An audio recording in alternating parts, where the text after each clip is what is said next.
यथैधांसो समिद्धोरग्निर् यथैधांसो समिद्धोरग्नि भस्मसात् कुरुते अर्जुन भस्मसात् कुरुते अर्जुन ज्ञानाग्निः सर्वकर्माणि ज्ञानाग्निः सर्वकर्माणि भस्मसात् कुरुते तथा भस्मसात् कुरुते तथा। भगवान कहते हैं कि हे अर्जुन, जैसे प्रज्वलित अग्नि ईंधन को सर्वथा भस्म कर देती है, ऐसे ही ज्ञान रूपी अग्नि संपूर्ण कर्मों को सर्वथा भस्म कर देती है। हमारे कर्मों के अनंत अनंत संस्कार पड़े रहते हैं चित्त में। अभी हमारे चित्त में जो संकल्प उठा, उसके बाद कौन सा विचार उठेगा ये हमें पता नहीं है। हमारा अभी का जो विचार है, आज 10 मिनट के बाद वो विचार कौन सा रूप लेगा अभी कोई पता नहीं। कर्म अनंत काल के हैं। जैसे सुमेरु के शिखर से लेकर गंगा का प्रवाह चले और फिर एकाएक रोक दिया जाए तो बालू के कण तो हम गिन सकते हैं, लेकिन हमारे कितने जन्म हुए हैं वो हम नहीं गिन सकते, ऐसा वशिष्ठ जी का कहना है। वशिष्ठ जी कोई साधारण व्यक्ति नहीं है, भगवान राम के गुरुदेव हैं, त्रिकाल ज्ञानी संत हैं। तो हे राम जी, गंगा के प्रवाह रोक कर बालू के कण तो कोई गिन सकता है, लेकिन इस जीव के जन्म कितने हुए वो कोई नहीं गिन सकता है। जैसे सृष्टि अनादिकाल से है, ऐसे जीव भी अनादिकाल से है, ईश्वर भी अनादिकाल से है, माया भी अनादिकाल से है, तो कर्म भी अनादिकाल से है। तो 6 पदार्थ जो है अनादि है। ब्रह्म अनंत अनादि है, बाकी सब अनादि है। ब्रह्म परमात्मा का ज्ञान होता है तभी कर्म का बंधन सब कट जाता है। भगवान ने ये दृष्टांत बहुत सुंदर दिया। आगे के श्लोक में भगवान ने कहा, अपि चेत दुराचारेभ्यो पापेभ्यो पापकृतम सर्व ज्ञान पल्लवेन वृजिनम समतरिषसि।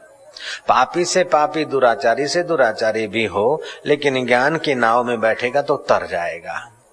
तो किसी को संदेह हो सकता है कि तर तो गए लेकिन समुद्र तो पड़ा रहा, दूसरा डूब सकता है। इसलिए भगवान कहते कि फिर देखो, सुनो, जैसे लकड़ी के ढेर को अग्नि जलाकर भस्म कर देता है, फिर चाहे मौड़े की लकड़ी हो, सागवान की हो, पंचराऊ हो, फर्नीचर की हो, चाहे जलाऊ हो, लकड़ी सब जल जाती और सबका परिणाम राख हो जाता है। ऐसे ही चाहे तुम्हारे संचित कर्म हो, चाहे क्रियमाण कर्म हो, चाहे प्रारब्धिक कर्म हो, ज्ञान की अग्नि से सारे कर्म जल जाएंगे। जैसे लकड़ी के ढेर को आग जलाकर भस्म कर देती है, ऐसे ही ज्ञान से सारे कर्म जलकर भस्म हो जाएंगे। यथा धंसी समिद्धो अग्नि भस्मसात कुरुते अर्जुना ज्ञान अग्नि दग्ध कर्माणि भस्मसात कुरुते तथा। तो हमारे कर्मों का कोई पार नहीं है, और एक जीव में, एक जन्म में ऐसा कौन सा जीव की ताकत है कि करोड़ों जन्म के कर्म खत्म कर दे।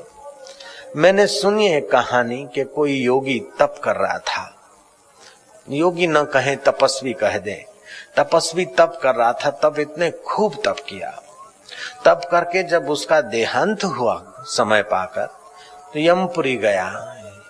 यमराजा ने कहा कि भगवान की दया से तुम्हारा तप सफल हुआ और तुमको स्वर्ग का सुख इतने वर्ष हम दे सकते हैं। बोले दया नहीं चाहिए, हमारे कर्म का फल चाहिए, भगवान की दया नहीं चाहिए, हमने अपना जो किया है वही हमको मिलना चाहिए। यमराज ने कहा तुमने जो अपना किया वो तुमको जरूर मिलेगा, लेकिन फिर तुमने जो भगवान का लेकर किया है उसका बिल भी चुकाना पड़ेगा। सूर्य भगवान का है, हवाएं भगवान की है, धरती भगवान की है, तो तपस्वी तुमने जो तप किया तो सूर्य के किरण तो भगवान के खाए, हवाएं भगवान की ली, जल भगवान का पिया, धरती भगवान की, और माँ बाप ने पाला पोषा, उसमें भी सत्ता भगवान की। तो वो अगर हम बिल बनाएंगे तो तुम्हारी तपस्या का फल तो इतना होगा, और ये जो यूटिलाइज कर रहे हो उसका फल चुकाना इतना पड़ेगा, वो तुम्हारे में, तुम्हारे बाप में भी चुकाने की ताकत नहीं है। हिसाब लगाएंगे तो मुश्किल में पड़ जाओगे। जयराम जी की तो बोलना पड़ेगा। अपने पिता से कोई बेटा अलग होकर अपनी फैक्ट्री लगा सकता है, अपना घर बना सकता है, लेकिन उस विश्वनीयता रूपी पिता से अलग होकर वो अपना कहीं डिम चला नहीं सकता है, क्योंकि सर्वत्र विश्वेश्वर की सत्ता है और सारा विश्व विश्वेश्वर का है। तो पिता से तो बेटा अलग हो सकता है, लेकिन परमात्मा की दुनिया से कोई तपस्वी अलग होकर अपना नया सूरज बनाकर तपस्या करे, ये इम्पॉसिबल है। जय राम जी की। लेकिन भगवान इतने दयालु हैं, भगवान के 5 भूत भी दयालु हैं। गंगा जी कभी नहीं सोचती कि सज्जन साधु हैं, राजस्थान में कीर्तन भजन करते हैं, सरल स्वभाव के हैं, नम्र हैं, इनको ठंडा पानी दो, और कोई दुर्जन आता है उसके लिए पानी गर्म कर दो। ऐसा गंगा कभी नहीं करेगी महाराज। जयराम जी की। गाय को मीठा मधुर जल दो, और शेर हिंसा करता है, शेर के लिए जल का धारा बदल दो। ऐसा गंगा जी नहीं करती। सूर्य नास्तिक को भी पोषता है, नास्तिक के खेत को भी पोषता है, आस्तिक के खेत को भी पोषता है। हवाएं नास्तिक को भी जीवन दे रही है, आस्तिक को भी दे रही है। तो भगवान जैसे सम है, ऐसे भगवान के 5 भूत भी सम है। भगवान जैसे दयालु हैं, ऐसे ये 5 भूत भी दयालु हैं। खूब तूफान चल रहा था, मंडप उड़ रहा था। मैं क्या, सब शांत होकर वायु देवता को जरा प्रार्थना करो। अभी अभी मन्नावर में जहां सत्संग हुआ था, खूब पब्लिक थी, मंडप यूं उड़े, थंबे यूं गिरे। 1 मिनट सब ने शांत होकर वायुदेव को प्रार्थना किया, बड़ा आराम से कार्यक्रम हो गया। तो ये हमारी जो दुनिया दिखती है, ये इंद्रिय ग्राह्य दुनिया है, इसको हम स्थूल जगत कहेंगे। दूसरा होता है चिन्मय जगत, सूक्ष्म जगत, और तीसरा होता है जगदीश्वर तत्व, भावमय जगत, स्थूल जगत, भावमय जगत और चिन्मय जगत। तो स्थूल जगत स्थूल इंद्रियों की पकड़ में आता है। चिन्मय जगत, तो भावमय जगत, जैसा भाव उन्नत होगा ऐसा सूक्ष्म शरीर दिखेगा, सूक्ष्म जगत दिखेगा। जैसे हम इस शरीर में रहते हुए थोड़ी साधना करें और मन शरीर का प्रभाव हम जान लें, तो हम सूक्ष्म जगत के जीवों को देख सकते हैं, अथवा ये शरीर यहाँ पड़ा रहे, हम सूक्ष्म लोकों में जा सकते हैं। जैसे हनुमान प्रसाद पोद्दार के पास नारद जी और दूसरे ऋषि कभी कभी आ जाते थे और बातचीत करते थे। तो जिनका भजन ध्यान करके भावमय शरीर मजबूत हुआ है, वे सूक्ष्म जगत के लोगों के साथ, आनंदमयी माँ या और भी कुछ संत, तो सूक्ष्म जगत के लोगों के साथ मिल भी सकते, बात भी कर सकते हैं और सूक्ष्म लोकों में जा भी सकते हैं। लेकिन फिर भी सूक्ष्म जगत में जाने के बाद भी कर्म पीछा नहीं छोड़ते। जयराम जी की। स्थूल जगत के कर्म, सूक्ष्म जगत के कर्म, कर्म हर इंसान का पीछा तब तक नहीं छोड़ेंगे जब तक कर्मों में ज्ञान की आग न लगा दो। तो कर्म 3 प्रकार के होते हैं, संचित, प्रारब्धिक और क्रियमाण। मानो कि ज्वार और बाजरी का ढेर लगा है 10 लाख मन का। कल्पना करो, उसमें से तुमने एक डिब्बा भरकर ज्वार बाजरी ले ली और पिसा दिया, उसका आटा बनाया। बाकी का ढेर पड़ा है, अभी जो बनाया आटा उसको आप जल्दी खत्म करें, नहीं तो कड़वा हो जाएगा। अब उस आटा का उपयोग करके आपके शरीर में जो शक्ति बनी, उससे फिर आप कर्म करते हैं। तो एक ढेर जो पड़ा है 10 लाख मन का, कल्पना करो, वो हो गया संचित। 10 किलो लेकर पिसाया, वो हो गया प्रारब्धिक, और उससे जो काम किया वो हो गया क्रियमाण। तो हम कितना भी संभल के अच्छे काम करेंगे, तभी भी वो 10 किलो का डब्बा का उपयोग होगा, बाकी का ढेर पड़ा है। बुरा करेंगे तो और बुरा ढेर बनेगा। तो हर अच्छे कर्म के पीछे भी कहीं न कहीं कुछ दोष होता है।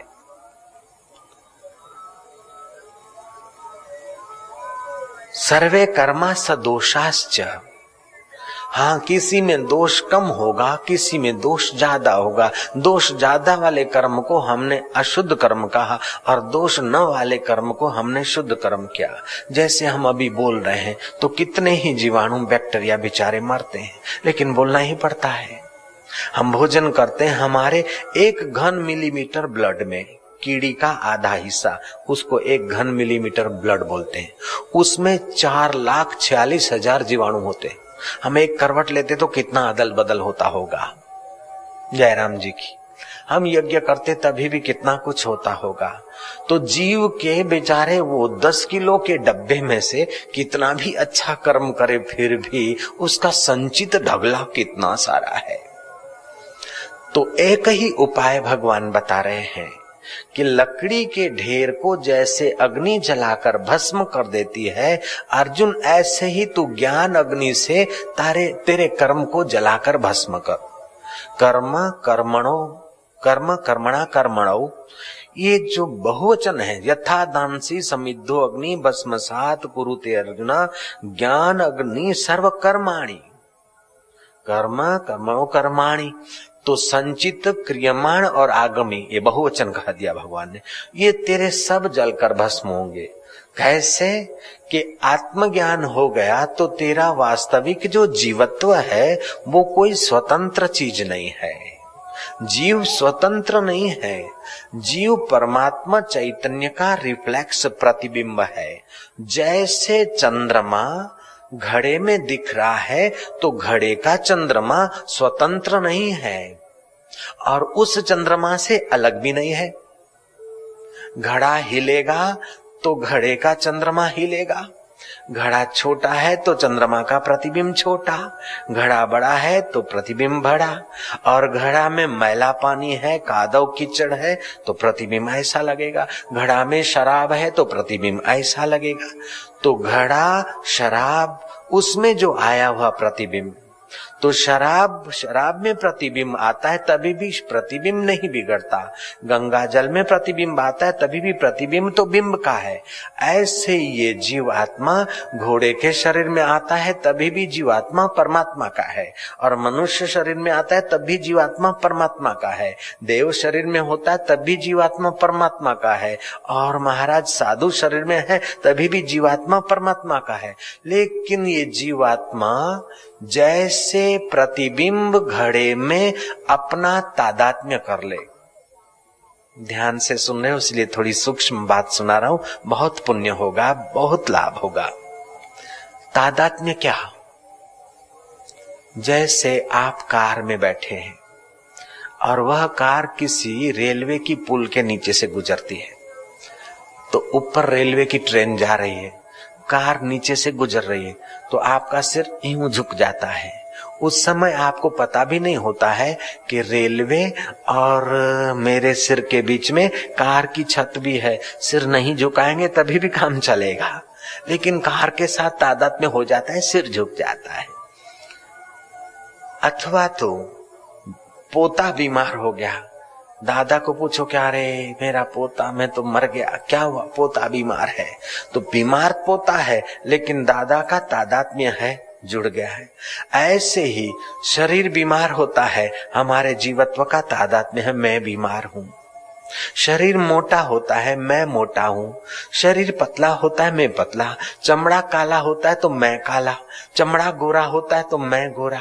तो ये शरीर के साथ जीव तादात्म्य करता है, फिर कर्मों के साथ जीव तादात्म्य करता है। इसलिए जीव तादात्म्य की अविद्या में फंस जाता है, इसलिए उसको कर्म का बंधन लगता रहता है। कुछ कर्म भोग कर पूरा करता है तो नए कर्म बनाता जाता है। अगले जन्म के जो कर्म है उनके भी 3 विभाग होते हैं। जैसे संचित कर्म, प्रारब्धिक कर्म और क्रियमाण कर्म, ये 3 हुए। उन 3 में भी, प्रारब्धिक कर्म में भी 3 विभाग होते हैं, क्रियमाण कर्म में भी 3 विभाग होते हैं। प्रारब्ध कर्म कुछ ऐसे होते हैं जो मंद होते हैं, फल दें, अगर आप पुरुषार्थ करो तो उसके फल को नष्ट कर दो। जैसे मुझे फूंसी निकली है और मैंने जरा सा दबा दिया, डेटॉल लगा दिया, फूंसी की पीड़ा में अब ज्यादा नहीं सह सकूंगा। अथवा मुझे किसी ने लड्डू दिया लेकिन मैंने हटा दिया, दूसरे को दे दिया, तो मंद प्रारब्ध से जो मुझे भोग आया, सुख का या दुख का, उसको मैं भोगा चाहे न भोगूं, हटा दूं, इसमें मैं स्वतंत्र हूं। तीव्र प्रारब्ध है तो मुझे फोड़ा हुआ है लेकिन मैंने दबाया, कुछ नहीं हुआ, अब डॉक्टर की परहेज की दवाई की शरण लूंगा तब वो फोड़ा मिटेगा, चाहे मैं साधु बन गया, लेकिन वो तीव्र भोग है, फोड़े का, बीमारी का, अपमान का, जो भी कुछ। अथवा मुझे भंडारे में जाने की रुचि नहीं, लेकिन तीव्र भोग है तो किसी न किसी कारण वो चीज मेरे आगे आएगी, मैं पुरुषार्थ तीव्र करूंगा तब उस भोग को दूसरे किसी को दे सकूंगा, या अपना तीव्र संयम होगा तो मुझे रुकना पड़ेगा। तीसरा होता है तर तीव्र। तर तीव्र मेरे पुरुषार्थ से या किसी की मदद से या दुआ से नहीं हटेगा, मुझे भोगना पड़ेगा। लेकिन तर तीव्र भोग में भी दो विभाग है। अज्ञानी तर तीव्र भोग भोगता है तो अधीन होकर, दुखी होकर, हताश होकर भोगता है, लाचार होकर भोगता है। और ज्ञानी भोगता है तो समझता कि तर तीव्र प्रारब्ध भोग आ रहा है तो आ रहा है शरीर का, आएगा जाएगा, मुझे अपना काम कर लेना चाहिए।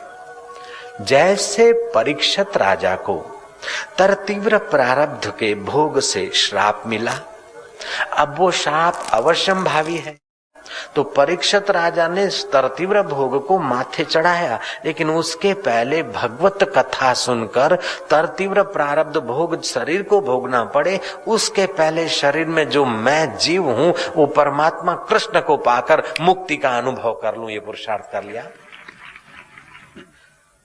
तो ज्ञान से देह के साथ का तादात्म्य हट जाता है। तो जैसे लकड़ी के ढेर को आग जलाकर भस्म कर देती है, ऐसे ज्ञान अग्नि से सारे कर्म जलकर भस्म हो जाते हैं। मंद तीव्र तर तीव्र, जैसे ज्ञान हुआ तो संचित कर्म जल गए, प्रारब्धिक कर्म वो साधु या भक्त भोग रहा है। अज्ञानी भोगेगा तो हाय रे मैं दुखी हूं, वाह मैं सुखी हूं, ज्ञानी समझेगा कि दुख और सुख के शरीर का भोग पूरा हो रहा है। अच्छा, तो क्रियमाण कर्म करेगा तो कर्ता होकर नहीं करेगा, उसे ज्ञान हो गया है कि मैं नहीं करता हूं, करन करावन हार स्वामी, सकल घटा के अंतरयामी, उमा दारू योषित की नाई, सबई करावत राम गोसाई। तो क्रियमाण कर्म अपने सिर पर नहीं लेगा, प्रारब्धिक कर्म वो भोग रहा है, हंसते हंसते। अज्ञानी रोकर भोगता है, आसक्त होकर भोगता है, लेकिन ज्ञानी अथवा उत्तम प्रकार का साधु, ये उनको ये भी गुजर जाएगा, ये भी गुजर जाएगा। और संचित कर्म उसके ज्ञान अग्नि से जल गए। जैसे परीक्षित को श्राप मिला है, परीक्षित कर्म भोग शरीर को मिलेगा, उसके पहले कथा सुनकर तक्षक में जो चैतन्य है, श्री कृष्ण का जो चैतन्य है और परीक्षित अपना जो चैतन्य है, इन तीनों चैतन्य सत्ता, जैसे कांच का घड़ा है,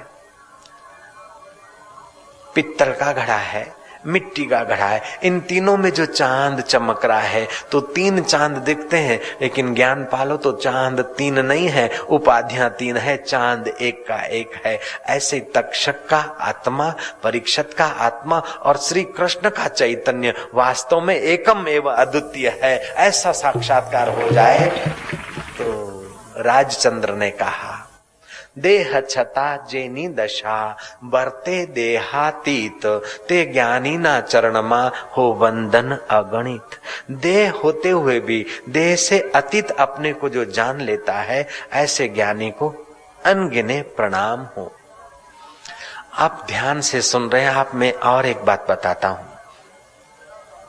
श्रीमद् भागवत में परीक्षित को शुकदेव जी ने 5वें दिन शांभवी दीक्षा का प्रसाद दिया था।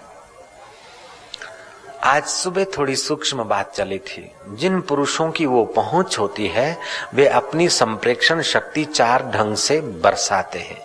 एक तो निगाहों के द्वारा दूसरा दूर बैठे हैं और हम उन्हें याद करते हैं और उनका हमारे पर प्रेम है तो संकल्प के द्वारा, तीसरा प्रसाद के द्वारा और चौथा वरदस्त स्पर्श के द्वारा। ये महापुरुष अपनी वो आध्यात्मिक ऊर्जा, आध्यात्मिक शक्ति का प्रसाद 4 किस्म से दे सकते हैं।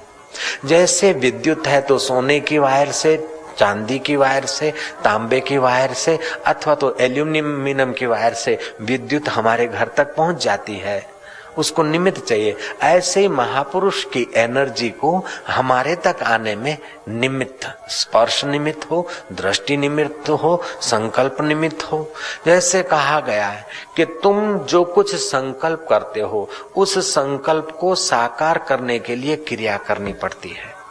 शिव जी को तुम्हारे 1 लोटा पानी से कोई बढ़ोतरी नहीं होगी, अथवा सूर्य को 1 लोटा पानी दोगे, करोड़ों माइल दूर है सूरज, उसकी कोई प्यास नहीं बुझ जाती है, लेकिन तुम्हारे भाव का निर्माण होता है। जयराम जी बोलना पड़ेगा। अगर सूर्य को पानी का लोटा देने की तुम्हारे पास व्यवस्था नहीं है तो बालू का खोबा भर के वो भी तुम अर्घ्य दे सकते हो।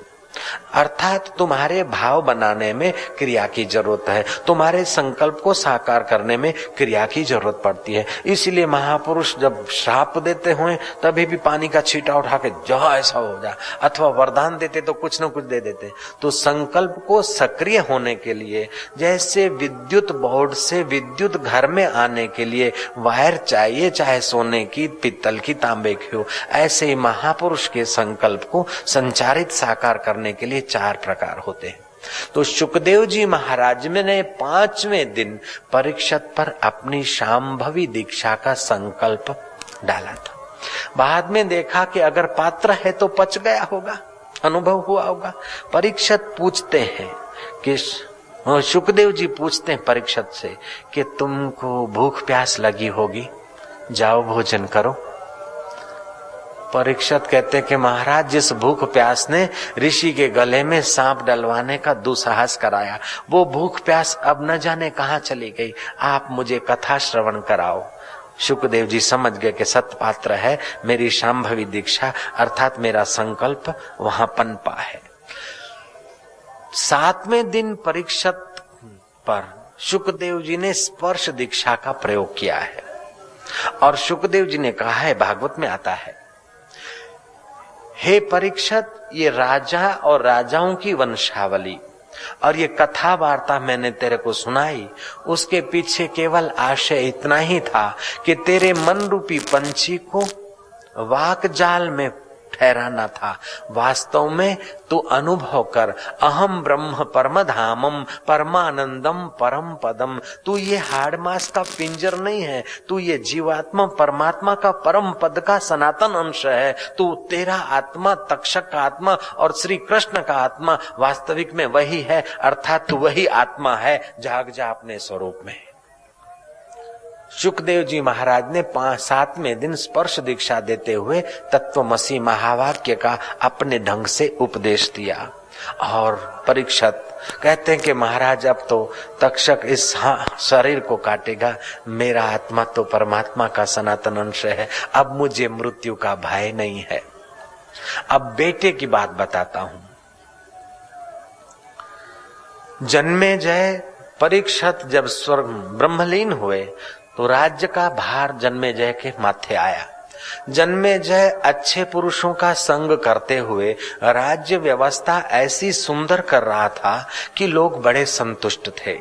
जन्मेजय ने देखा कि राज्य कारोबार तो चलता है, लेकिन जीवन केवल खाने कमाने के लिए नहीं है, जीवन कुछ विशेष समझने के लिए भी है।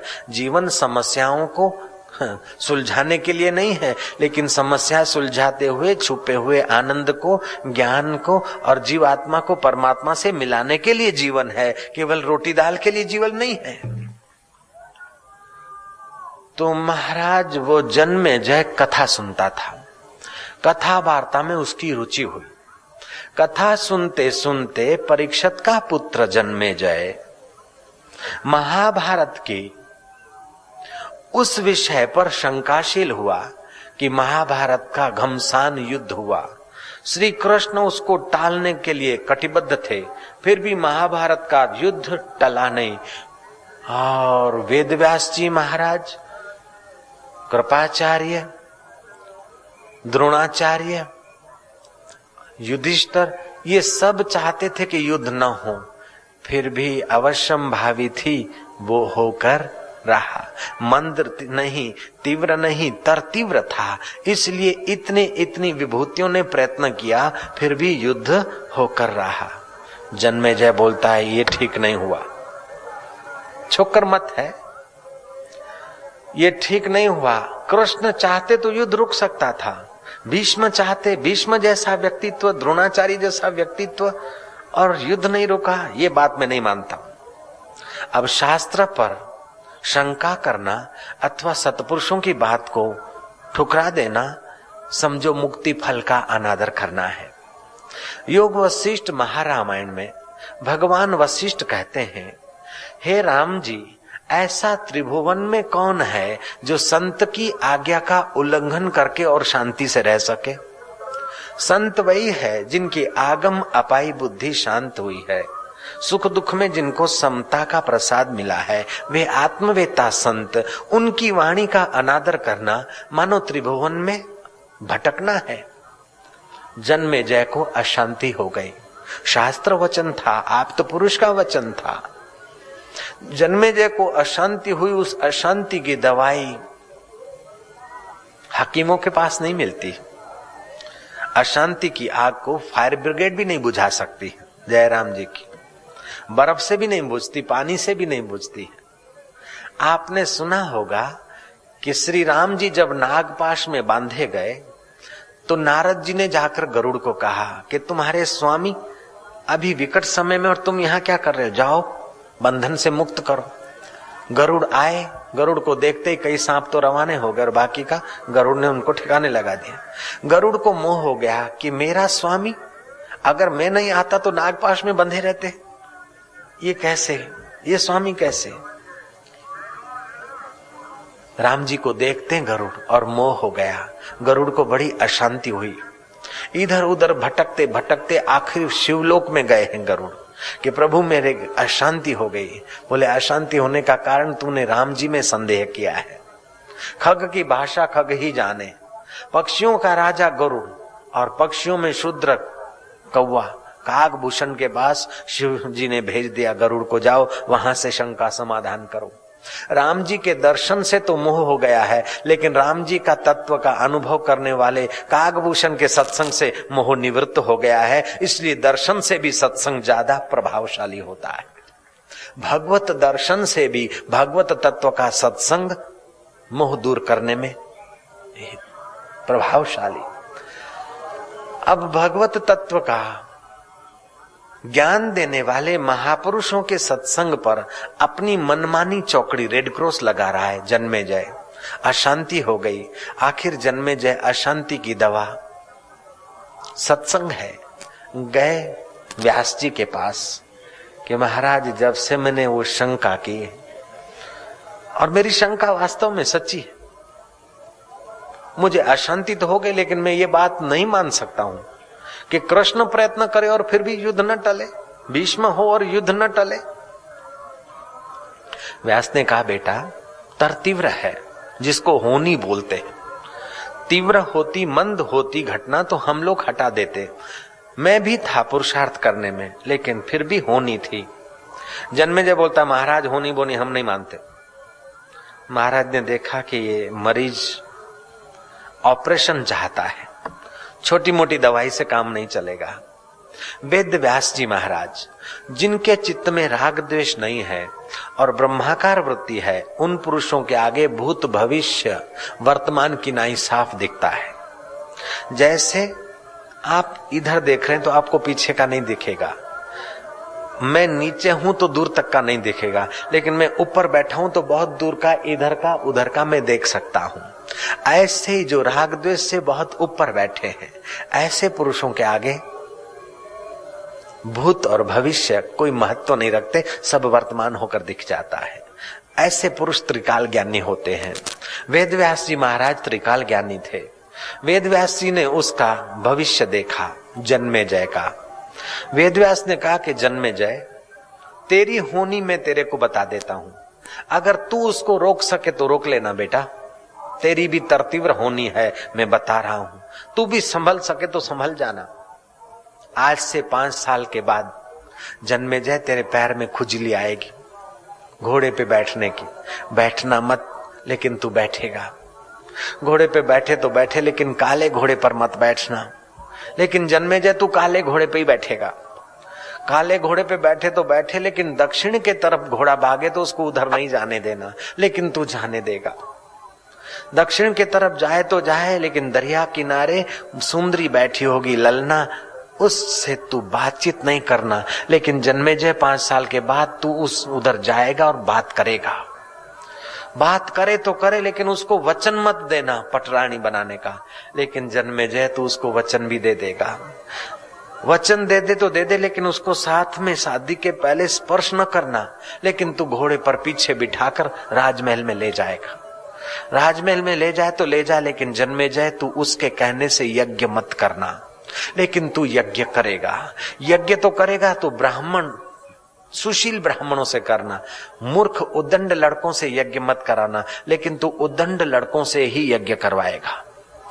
और वे उद्दंड लड़के यज्ञ तो कर लेंगे, और तुम्हारी शादी की घोषणा होने के पहले तुम्हारी पत्नी कहेगी कि मैं अपने हाथ से भोजन परोसूं, उसको परोसने मत देना, लेकिन तू परोसने देगा। वो भोजन परोसेगी और हवा का झोंका आएगा, उसका रेशमी मलमल का दुपट्टा जा गिरेगा उनकी पत्तल में, और वो उद्दंड ब्राह्मण पुत्र होए होए करके तेरी होनहार पटरानी की मश्करी करेंगे। जन्मेजय तू सह लेना, मयान में से तलवार नहीं निकालना, लेकिन तू निकालेगा। और 21 ब्राह्मणों का सिरोच्छेद करके 21 नारियल तू वहीं यज्ञ कुंडी में गिरा देगा।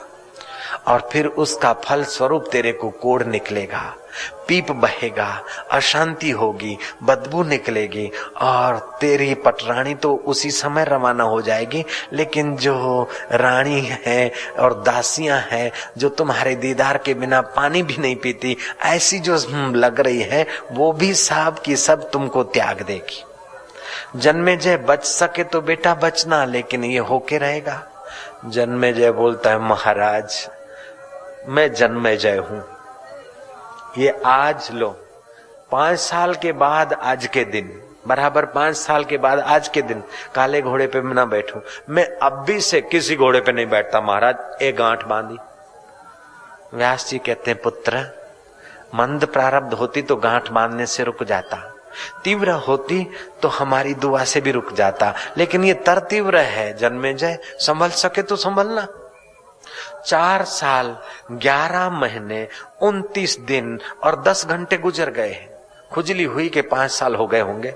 लाओ घोड़ा, अब तो बैठे क्या है, 5 साल तक अपने को संभाला, अब क्या है।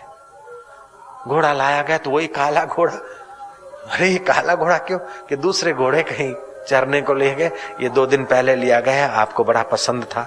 बोले ठीक है, काले घोड़ा 5 साल तो बीत गया, अगर नहीं भी बीता है तो क्या है, दरिया किनारे नहीं जाऊंगा, सैर करने की क्या मना है। वो भैया बैठा काले घोड़े पर, और घोड़ा हवा हो रहा है। अब देखता कि दक्षिण की दिशा बेटा नहीं जाना, लेकिन तू जाएगा। जाएगा तो जाएगा, चलो जाता हूं, ललना से बात नहीं करूंगा। वो गए और ललना से बात करेगा, उसको घर नहीं लाएंगे, चलो बात कर लो, बात भी कर ली। चलो घर चलेगी, यज्ञ नहीं करेंगे, वो घर भी आ गई। जो तरतीव्र होनी है, अभी तक आत्मज्ञान नहीं हुआ। कृष्ण अपने प्यारे अर्जुन को ऐसी चीज देते हैं कि तरतीव्र प्रारब्ध भी जहां बुढ़ा हो जाता है, ऐसा ब्रह्म ज्ञान सुना रहे हैं श्री कृष्ण अपने प्यारे। गीता का ज्ञान अद्भुत है। जो अरण्य में विद्या गुरु अपने शिष्य को देते हैं, वह भगवान कृष्ण अपने प्यारे अर्जुन को रण के मैदान में दे रहे हैं। जो गिरी गुफा में योग साधा जाता है, वो कुरुक्षेत्र में योग का बात बता रहे हैं। जो यज्ञशाला में धर्म संपन्न होता है, वो बाण चलाते चलाते धर्म युद्ध का उपदेश दे रहे हैं। कैसा अद्भुत ग्रंथ है। इस ग्रंथ का कोई आग्रह नहीं कि तुम टिल्ला करो या न करो, तुम बाबा जी बनो या न बनो, कोई आग्रह नहीं। तुम रोटी खाओ या फल खाओ, कोई आग्रह नहीं।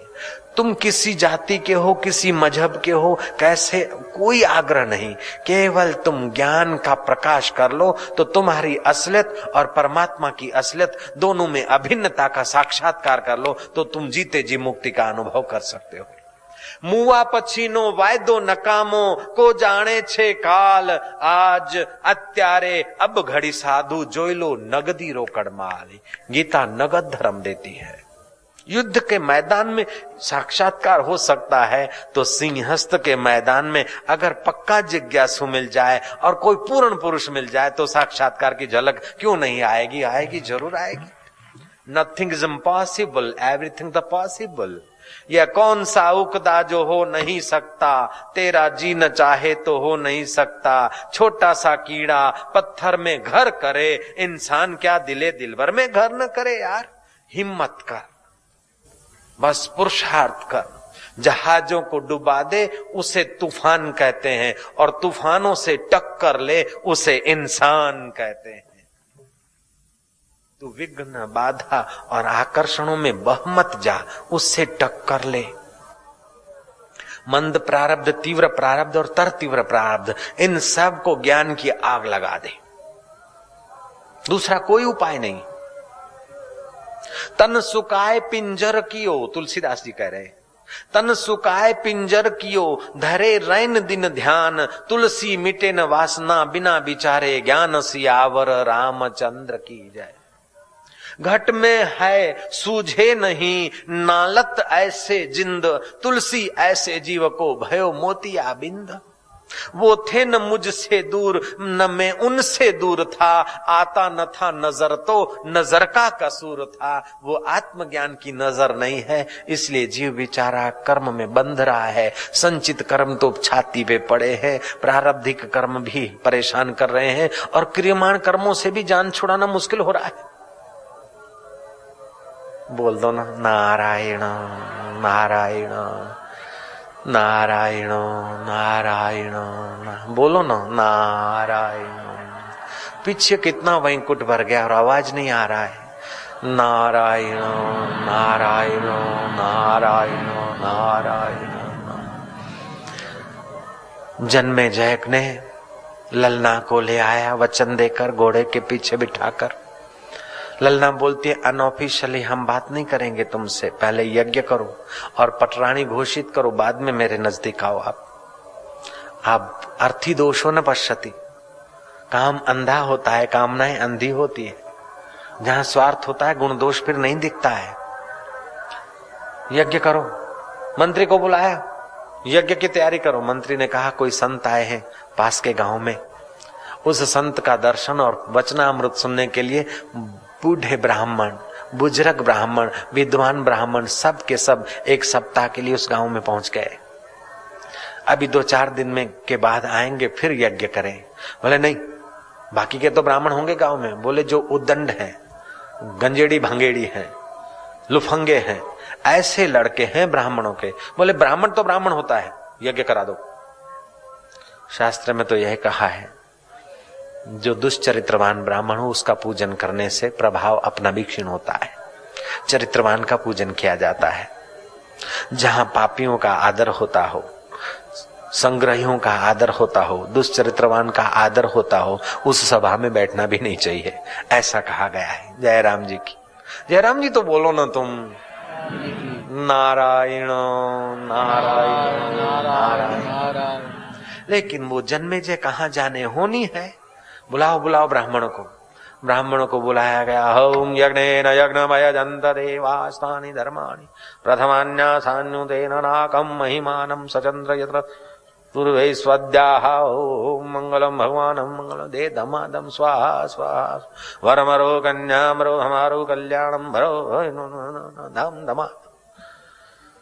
और महाराज शादी तो हो गई, लेकिन अब काल नजीक आ रहा है, होनी।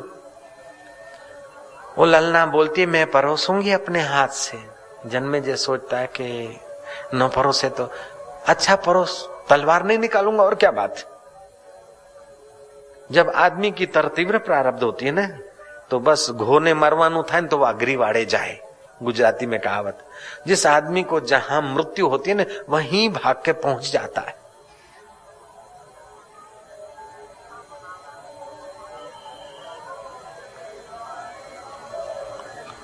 महाराज होम हुआ, वो परोस रही है, हवा का जोर से झोंका लगा, उसका मलमल का रेशमी दुपट्टा जा गिरा किसी के पत्तल में। ओ उद्दंड ब्राह्मण होय होय होय होय होय होय। उस जमाने घूंघट का महत्व था, कोई दुल्हन का मुंह खुल जाए तो हास्य का विषय होता ही था। होय होय होय होय, जन्मे जैसे रहा नहीं गया। मैं क्षत्रिय हूँ, उद्दंड को दंड देना ये मेरा फर्ज है, होनी होनी फिर देखी जाएगी।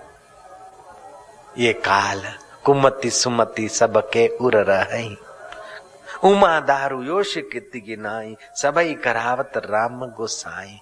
ये है कर्म की व्यवस्था। निकाली तलवार, धड़ाक धड़ाक धड़ाक 21 नारियल गिरा दिए धरती पे। नारियल समझ गए ना, बोडू गुजराती में क्या, बोडा, 21 बोडा दरी दीदा। ओ ये क्या हुआ, अब क्या? शरीर कांपने लगा, पाप से तेजोहीन हो गया, रोग हो गया, बीमारी हो गई, पीप बहने लगा। सारे सब चले गए, संगी साथी चल गए सारे, कोई न निभियो साथ, कह नानक इह विपत में टेक एक रघुनाथ। संगी साथी सब वाहवाही के हैं, तुम्हारा शरीर स्वस्थ है, तुम्हारे से किसी का भला हो रहा है, किसी का उल्लू सीधा हो रहा है तो तुम्हारे संगी साथी, नहीं तो कौन किसका कब तक है, मशान में कौन साथ में तुम्हारे चलता है। संगी साथी चल गए सारे, कोई न निभियो साथ, कह नानक इह विपत में टेक एक रघुनाथ। जन्मे जय आंसू बहा रहा है, बेटा संभल सके तो संभलना, लेकिन तू ये करेगा। काले घोड़े पे नहीं बैठना, लेकिन तू बैठेगा। बैठे तो बैठे, दक्षिण की तरफ नहीं जाना, लेकिन तू जाएगा। जाए तो जाए, लेकिन ललना से बात न करना, लेकिन तू करेगा। बात करे तो करे, लेकिन उसको पटरानी बनाने का वचन मत देना, लेकिन तू देगा। वचन दे तो दे, लेकिन तू यज्ञ मत कराना, लेकिन कराएगा।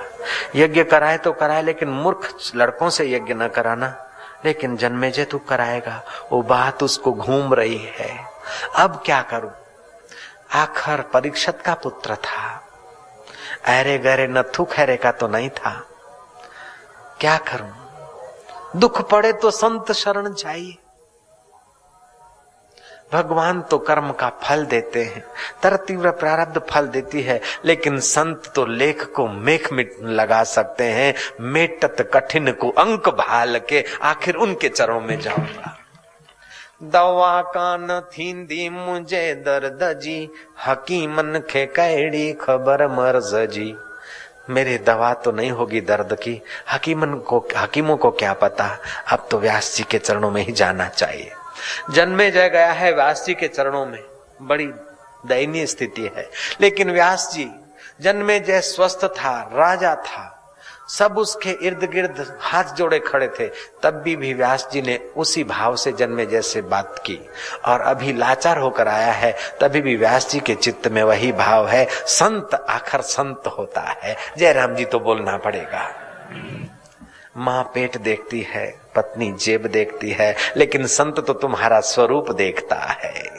नारायण बोलो ना, नारायण नारायण नारायण नारायण।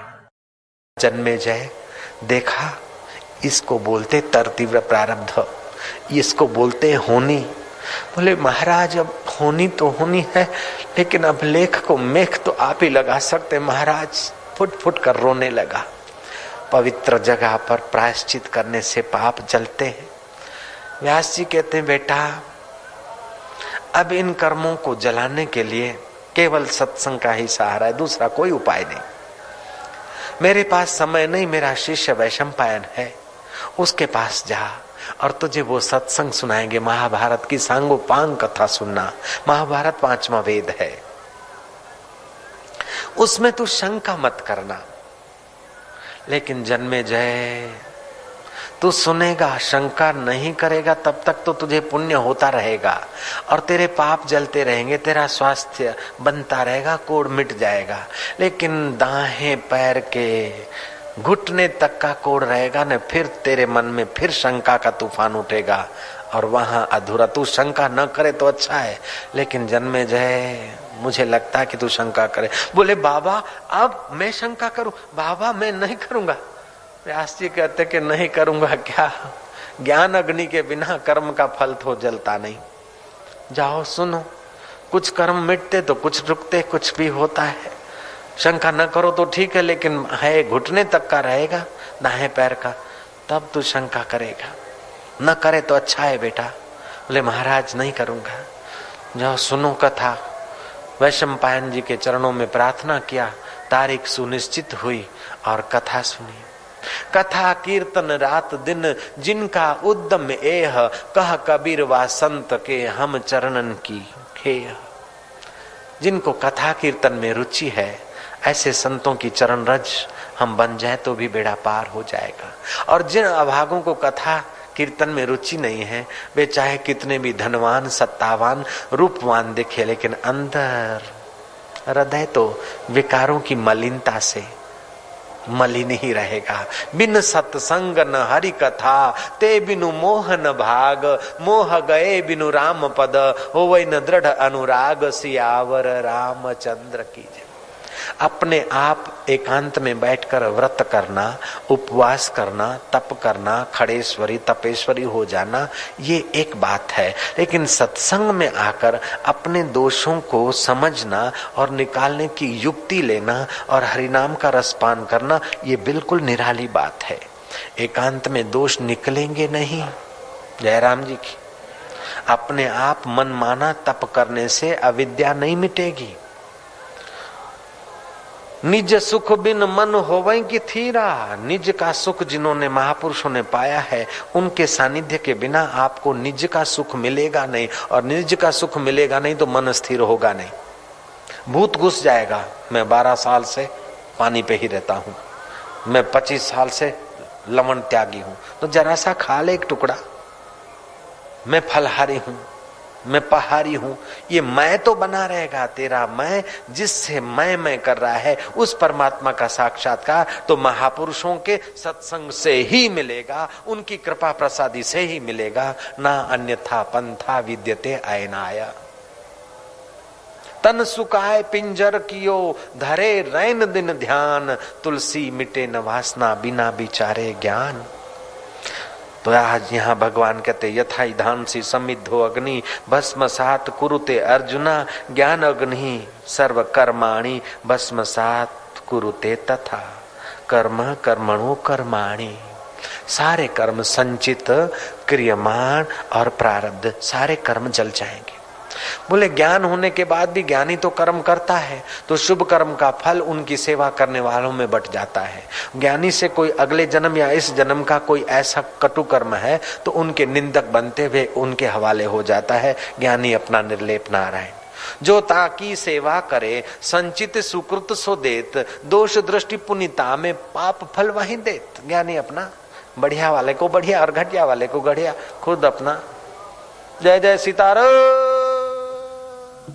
बोल दो ना, नारायण नारायण। जन्मे जय कथा सुनता है तो उसके पाप मिट रहे। तो तुम्हारे इस तीर्थ क्षेत्र में कथा सुनने से कितने पाप नष्ट होते होंगे और कितना सारा पुण्य होता होगा। हृदय में पुण्य हो रहा है, उसकी निशानी क्या है कि हृदय में आनंद आने लगे। निर्विषय आनंद, लड्डू खाने का आनंद नहीं, कुछ सूंघने का चखने का आनंद नहीं, हृदय का आनंद। हृदय का आनंद आ रहा है कथा से, समझ लो पुण्य पुंज पनप रहे हैं। महाराज जन्मेजय गया है वैशंपायन के चरणों में। हरिनाम का चिंतन करने के बाद कथा सुनते तो फल ज्यादा होता है। जिन हरि कथा सुनी नहीं काना, श्रवण रंध्र एहि भवन समाना। जय नहीं करहि राम गुण गाना, जीह सुधादुर जीव समाना। जिन्होंने अपने कानों से हरि कथा नहीं सुनी, उन अभागों के कान तो नहीं, सांप के बिल हैं। राग द्वेष की आग अंदर भरेंगे, जहर भरेंगे वो तो। जिन्होंने अपने कानों से हरि कथा नहीं सुनी, उनके कान हैं सांप के बिल जैसे। और जिन्होंने अपने जिह्वा से भगवान नाम कीर्तन नहीं किया, उनकी जीभ है मेढक के जीभ जैसी। तुलसीदास जी कहते वैशंपायन के चरणों में बैठकर जन्मेजय कथा सुन रहा है। कथा सुनते सुनते हृदय में कुछ शांति, कुछ पुण्याई का प्रभाव, कुछ नींद आने लगी, कुछ खाना पचने लगा, कुछ आरोग्यता आने लगी। तुलसी के रस से भी बहुत सारी आरोग्यता आती है। 10 ग्राम तुलसी का रस बहुत सारी बीमारियों को नष्ट करता है। 10 ग्राम तुलसी का रस और 50 ग्राम ताजा दही मिलाकर सुबह दोपहर शाम खाए, कैंसर जैसी बीमारियां भी ठीक हो जाती। तो दूसरी बीमारियों का तो दम ही क्या है। बहुत लोगों को फायदा हुआ। तो कुछ सात्विक आहार, कुदरती वातावरण आदि से, सत्संग और पुण्य से जन्मेजय ठीक होने लगा। कथा सुनता गया 1 दिन, 2 दिन, 4 दिन, 5 दिन, 15 दिन कथा सुनते सुनते सुनते आखिर जब घुटने तक के कोढ़ पर आया शरीर, तो उस समय कथा का प्रसंग चला था। वैशंपायन जी कहते हैं कि भीम जब कोपायमान हुए तो जैसे श्री राम रणभूमि में उतरे, ऐसे ही भीम रण मैदान में उतरे। और भीम ने तो हाथियों की सूंड पकड़ी, हाथी को पकड़ के ऐसा घुमाया जैसे गिलोल में गोफन में पत्थर घुमाकर वो किसान दूर तक फेंकता है, उससे भी अनंत गुना जोर से हाथियों की सूंड पकड़कर महापराक्रमी भीम ने ऐसा घुमाया कि ऐसा जोर से फेंका कि हाथी पृथ्वी के गुरुत्व नियम को काट लांग कर आकाश में चले गए। और अभी तक वो हाथी आकाश में घूम रहे हैं, जैसे सैटेलाइट सिस्टम न्यूट्रल फिर रही है, ऐसे हाथी भी घूम रहे। जन्मेजय ने कहा, महाराज हद हो गई। 2 पैर वाला आदमी 4 पैर वाला इतना बड़ा हाथी ऐसा घुमाया। महाराज मेरे को बेवकूफ क्यों बना रहे हो? ये शाम के टाइम ये बकवास क्या कर रहे हो? वैशंपायन ने कहा कि अरे अभागे, तेरी ये होनी, तू संत वचन पर शंका करता है, मुझे क्या लेना है तेरे से? और जो हो गया है वो तुझे सुना रहा हूं, मैं अपना घर का तो नहीं बता रहा हूं। बोले महाराज ये हो नहीं सकता। हे कलयुग के आदमी, तेरी बुद्धि में जितना है उतना ही सत्य नहीं, सत्य तो सनातन है, तेरी बुद्धि तो अल्प है। अभी भी मैं कुछ योगियों से जिनसे मिला हूं अथवा योग के जो अनुभव और कुछ है उसकी बात करूं तो हजारों आदमी सोचेंगे कि बाबा ये नहीं हो सकता है, लेकिन होता है। ठांडे सकल सिंधु के तीरा रामायण में आता है। स्वयं प्रभा ने हनुमानों को, जामवंत को,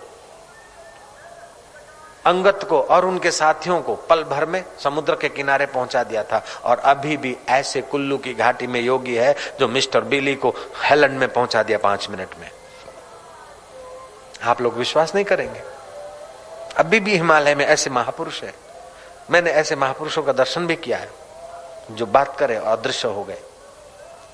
गौमुख में मिले थे मेरे को, नीलधारा पे मिले थे, और कुछ ऐसे महापुरुष जो हवा पी के जीते थे, उनसे भी मेरी बातचीत हुई। लेकिन इन सब से भी ऊंची बात तो ये भगवान कह रहे हैं, ज्ञान अग्नि दग्ध कर्माणि भस्मसात् कुरुते तथा।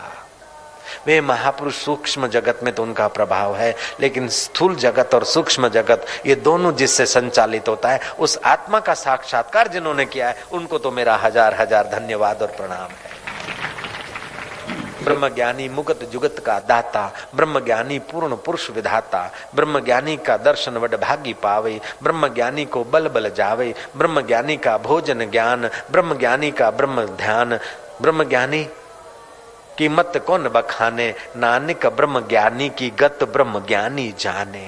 ऐसा ब्रह्म ज्ञान अर्जुन को श्री कृष्ण दे रहे हैं। अर्जुन को तो निमित्त बनाया है। गौ जब दोही जाती है ना तो बछड़े को देखकर गाय दूध देती है। बछड़े के काम में तो थोड़ा सा ही आता है, बाकी दूसरे लोगों के काम आता है। ऐसे अर्जुन के काम तो गीता का अमृत थोड़ा आया, बाकी तो करोड़ों लोगों के काम आ रहा है वह गीता का अमृत। वैशंपायन कहता है कि हे जन्मेजय, तुझे शास्त्र वचन और संत वचन पर शंका हो रही। देख मूर्ख, अब मैं तेरे को अनुभव कराता हूं। योगियों का कहना है तुम्हारा प्राण सूक्ष्मता की पराकाष्ठा पे पहुंच जाए तो तुम सूरज और चंदा को भी अपनी इच्छा के अनुसार स्थिर कर सकते हो और चला सकते हो। नक्षत्रों को गेंद की नाई हिला सकते हो। देवता और पितर तुम्हारे आज्ञा के सामने हाथ जोड़ के खड़े रह सकते हैं। ऐसा तुम्हारा सूक्ष्म प्राण कर सकते हो तुम। जैसे एकनाथ जी महाराज ने पितरलोक से उन ब्राह्मणों के माँ बाप को बुलाकर श्राद्ध कर्म करा दिया था। ब्राह्मणों ने बाइकाट किया था कि हम तुम्हारा नहीं खाएंगे, तुम नहीं खाओगे तो तुम्हारे बाप और दादा को मैं खिलाऊंगा। बुलाया पितरलोक से एकनाथ जी ने उनके बाप दादों को। ऐसे ही वैशंपायन ने अपनी प्राण शक्ति और संकल्प शक्ति का उपयोग करते हुए हाथ लंबा किया और संकल्प किया, तो उस हाथियों के झुंड में जो भीम ने फेंक दिए थे उनमें से एक हाथी संकल्प करके नीचे मार गिराया। बोले देख दुर्बुद्धि, भीम ने फेंके हुए हाथियों में कहा, यह प्रत्यक्ष प्रमाण। अब तूने अपमान किया है सत्संग का, संत वचन का, अब इतना कोढ़ तो तुझे भोगना ही पड़ेगा। मेरे गुरुजी ने तेरे को कहा था ना शंका मत करना, फिर भी किया। तो यह है तरतीव्र प्रारब्ध। ये तब तक प्रभाव रखती है जब तक ज्ञान अग्नि से संचित कर्म तो जल जाते हैं, ज्ञान अग्नि से वर्तमान कर्म भी ज्ञान अग्नि से धुंधले हो जाते हैं। जैसे अखबार को जला दो तो अखबार पे लिखा हुआ अच्छा बुरा दिख सकता है, लेकिन वो अच्छा बुरा टिकेगा नहीं। जैसे रस्सी को जला दो तो रस्सी के सल बल दिख सकते हैं, लेकिन वो रस्सी बांधने के काम नहीं आएगी। ऐसे ज्ञान अग्नि से तुम्हारे जीवन में सुख दुख आएगा, लेकिन वो सुख दुख तुम्हारे दिल को बांधेगा नहीं, क्योंकि दिल तो दिल भर से मिल ही गया है। नारायण नारायण।